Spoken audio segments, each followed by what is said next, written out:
Là on arrive au refuge du Saut. Donc on va faire les tours des lacs du Moncois. On va passer par là, on va passer derrière la montagne et on va revenir par ici. Là, on est au refuge du Saut. Et regardez bien juste en face du refuge là. Vous voyez la halde là, avec le petit trou. Ça c'est une mine. C'est une mine d'argent. Et l'entrée de la mine elle se trouve de l'autre côté. Donc c'est une galerie qui traverse toute la montagne. J'en sais pas plus.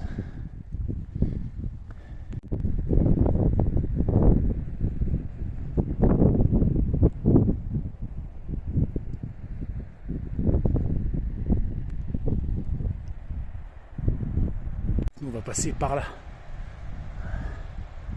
Et tout ça c'est un ancien glacier qui l'a fait. On peut imaginer la glace ici qui râpe et qui descend. Là c'est le roc du Soufre. Avec la couleur un peu bizarre, on voit pas bien sur la caméra. Ça c'est l'aiguille de Péclet et ça doit être l'aiguille du Borgne. Si je ne me trompe pas.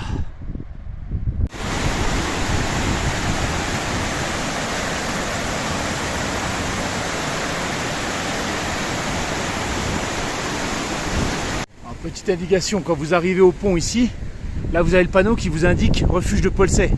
Et en fait le chemin du Moncois c'est pas indiqué, c'est ici. Voilà, vous voyez. Et c'est là qu'il faut passer. Parce que c'est une randonnée qui n'est pas balisée, mais qui est très empruntée, donc il y a une trace qui est bien visible, quoi. Voilà, donc juste pour que vous ne vous trompiez pas si vous venez par ici.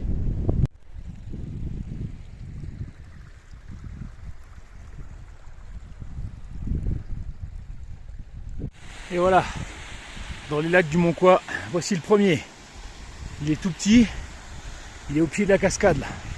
Alors là on est à la fin de l'été, donc il n'y a plus beaucoup de neige en haut, c'est pour ça qu'elle coule pas beaucoup. Mais quand je suis venu ici en juillet, avec la fonte des neiges, c'était très impressionnant. Et le creux là, il est vraiment très profond, il a l'air de rien, mais... je crois qu'il y en a 7 des lacs. 6 ou 7, je me rappelle plus. Ma mémoire me fait défaut. Maintenant on va grimper là-haut, pour aller chercher les autres.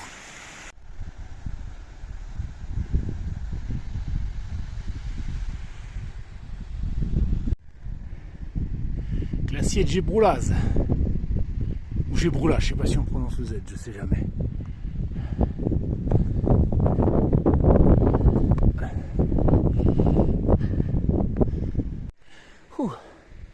Et voilà le deuxième lac des Moncois.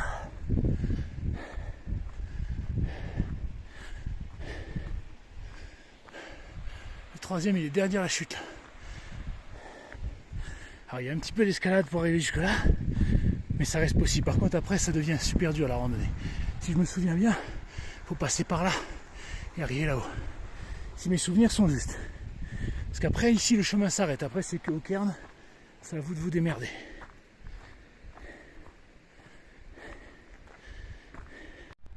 Donc le lac là il n'est pas alimenté par le ruisseau, celui-là il alimente le premier lac en bas. Celui-là il est indépendant et il n'y a pas de source qui l'alimente. Ouais. Sans doute une source souterraine et après il se déverse de l'autre côté, il y a un petit ruisseau.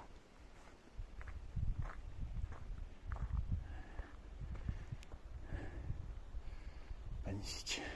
Les randonneurs là, eux ils ont choisi de passer par là. Ça n'aura pas l'air impossible. Je vais rester sur mon chemin habituel, j'aime bien avoir mes habitudes.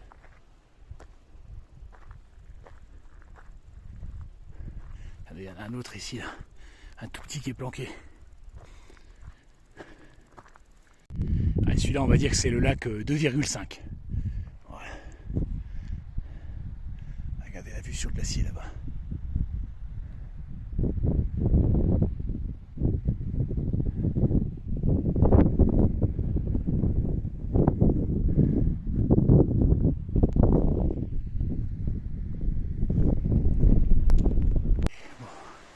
À partir de là, ça va devenir un peu coton. La partie est un peu plus difficile, on va dire. Ouais, là, ça a l'air un peu chaud patate. On va plutôt prendre par là. Bon, c'est bien. J'ai passé le premier mur, c'était la bonne voie à prendre. Ouais, c'est un peu moins dur, mais c'est pas fini pour autant. Et voilà, le Moncois. On a passé la première barre rocheuse. Ça veut pas dire qu'on est au bout de nos peines, merde, qu'on est au bout de nos peines. Mais Et voilà le lac numéro 3. Et vous voyez les randonneurs, ils sont en face. Eux, ils ont pris par l'autre côté. Ça se trouve c'est plus facile. En fait, je me suis fait chier à monter un truc de fou, alors qu'en fait, il y avait un truc tout facile. Alors celui-là, c'est vraiment le lac glaciaire. Je crois que c'est le plus grand, celui-là. Il y a une petite île au centre.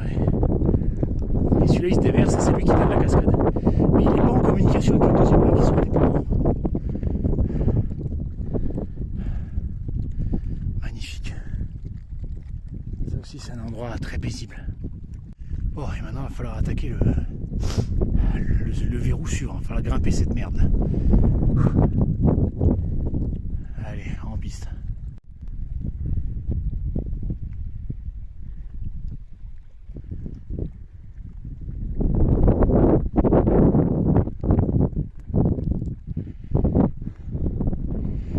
C'est l'aiguille du Borgne.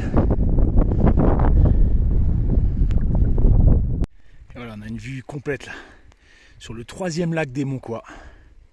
Le plus grand, il est magnifique. Planté vraiment dans un ancien creux creusé par les glaciers. Je pense que la montagne là, on peut la gravir en passant par là. S'il n'y a pas de vent, pas de pluie et du beau temps, c'est faisable. Ouais, le Moncois par contre, ouais, peut-être en passant par le Pirier derrière, mais ouais, les roches elles ont l'air instables. Moi je tenterai pas le coup. Bon, celle-là, les doigts dans le nez. Allez, c'est parti. Le plus dur est fait. Mais la balade n'est pas finie pour autant, il nous reste pas mal de kilomètres. Petit aparté, ça c'est les Duguis de Peclet et le mont du Borgne. Et vous voyez là la crête là, ça s'appelle le serpent de pierre. Dans les royaumes de Voségus, dans le bouquin que j'ai écrit. Je me suis inspiré justement de cet endroit, de cette espèce de crête effilochée. Voilà, quand Lara elle passe avec ses amis, avec Samia, Hans, Claudius et Mamadou. Et le mont du Borgne, ça s'appelle le mont de l'aveugle. Dans mon bouquin, je l'ai changé un petit peu. Mais c'est de cet endroit que je me suis inspiré. Bon allez, je vais pas arrêter de faire ma promo là. Allez, ça va être plus facile que tout à l'heure. Et voilà. 4e lac. Alors celui-là, il a une apparence un peu plus boueuse. Et c'est à cause de la roche qui est ici. Là, ici, tout est rouge. C'est différent, ça fait un peu en mode planète Mars. C'est la montagne là qui a une couleur différente des autres. Dans les autres lacs, la roche est plutôt grise, vous voyez comme en bas. Et là ici, tout est rouge. Donc ça lui donne un aspect particulier à ce lac. Bon, il est plutôt petit celui-là et peu profond quand même.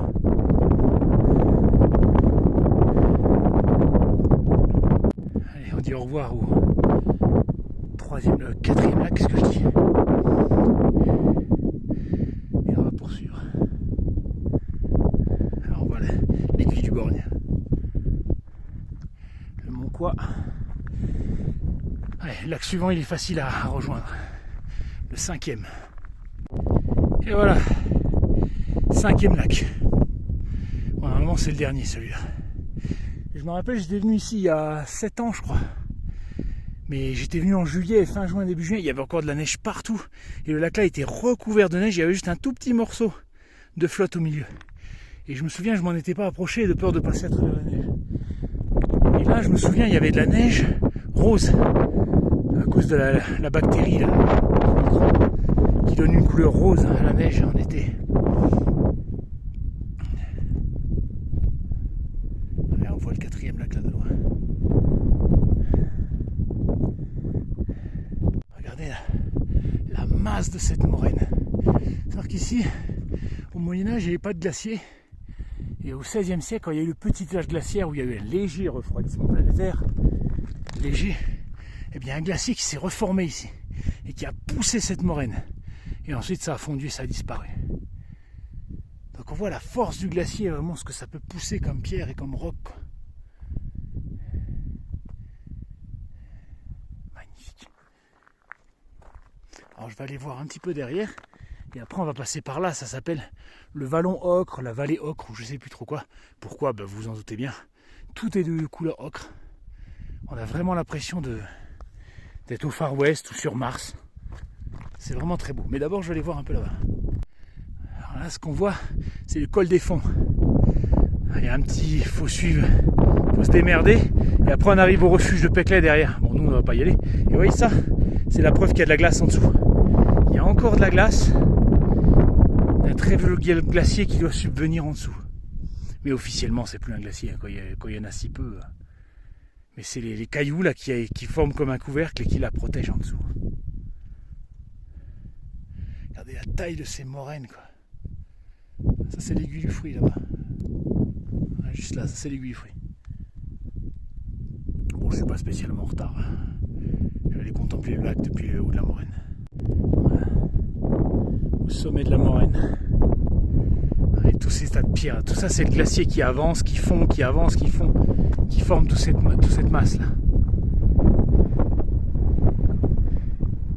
Et le col des Fonds qui est là-bas. Bon, la vue est pas si belle que ça.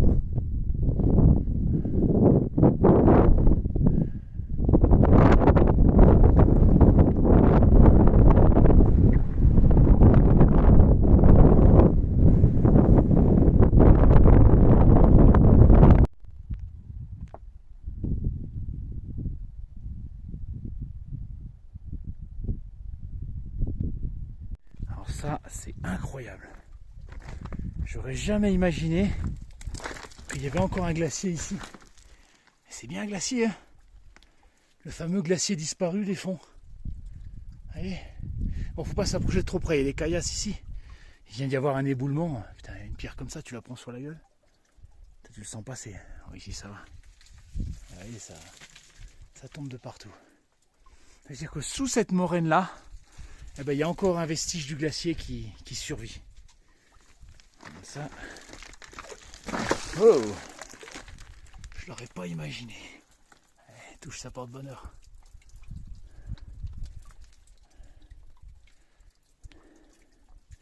Bon, on s'approchera pas plus près. Il y a même des cailloux qui sont figés dans la glace. Bon, allez, je m'arrête là, je vais pas plus loin. Là ça devient dangereux, là il y a les éboulements donc j'ai pas envie de passer par là. Et puis il retourne. S'il veut rentrer dans la nuit. Allez, on va partir par la vallée Ocre. Et je suis content, j'ai vu un vestige du glacier. Je pensais pas qu'il y avait un glacier encore sous mes pieds. Bah si, il reste un peu de glace. Même si officiellement le glacier est disparu. Alors je sais pas, quelles sont les normes. À partir de quel volume de glace on considère qu'un glacier est éteint. Alors ça il faudra que je regarde. Allez, en piste. On va amorcer maintenant notre descente vers Méribel par la vallée Ocre ou le vallon Ocre, je sais plus. Il y a Ocre dedans. Alors ça doit être une montagne calcaire ou des anciens tufs, j'en sais rien. On va demander à un biologiste. Donc là, on suit les cairns, pareil, il n'y a pas de chemin officiel. Il y a un cairn tous les 50 mètres et il faut se démerder pour trouver son chemin. Regardez-moi comme c'est beau. Cette impression d'être sur Mars. J'aime beaucoup. Aiguille du fruit. Ah, finalement, la montagne là, sur la face là, on peut la gravir assez facilement. Je le ferai peut-être un autre jour. Aujourd'hui, non.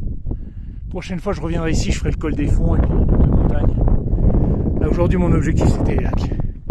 Pour pas se disperser. Quand je suis venu ici en juillet, il n'y avait que de la neige. Je me souviens, à la fin, la pente était tellement raide, j'ai descendu à la ramasse.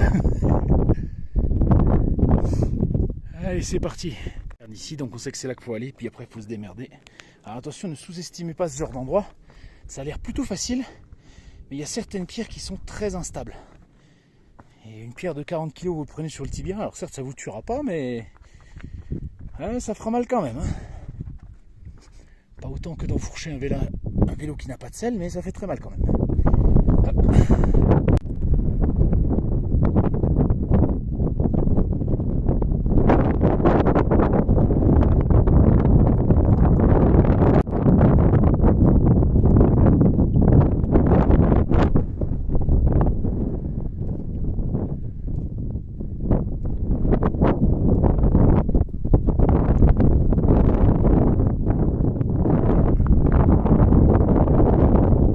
Et c'est pas si facile que ça. Hein. Et tout ça, ça roule. Merde, ça dérape. C'est pas du tout aussi simple. C'est que des pierres instables. Je viens de m'en prendre une sur le pied là. Bon, sans dégâts, hein, c'est une petite éraflure, mais il faut vraiment faire attention, il n'y a rien qui est stable. Je pense que le Valois, c'est beaucoup plus facile à monter qu'à descendre. C'est vrai que quand j'étais venu la dernière fois, c'était que de la neige, donc je suis descendu à la ramasse, tranquillement, tu vois. Allez, je range le téléphone parce que là, je vais me péter la gueule.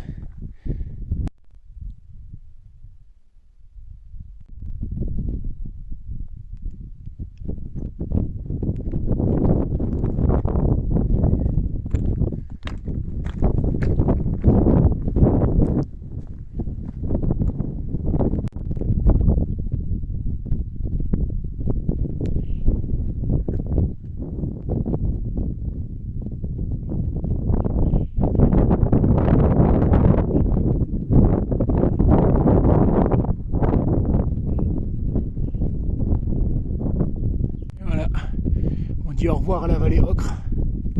On va revenir sur des chemins plus classiques et on va redescendre tranquillement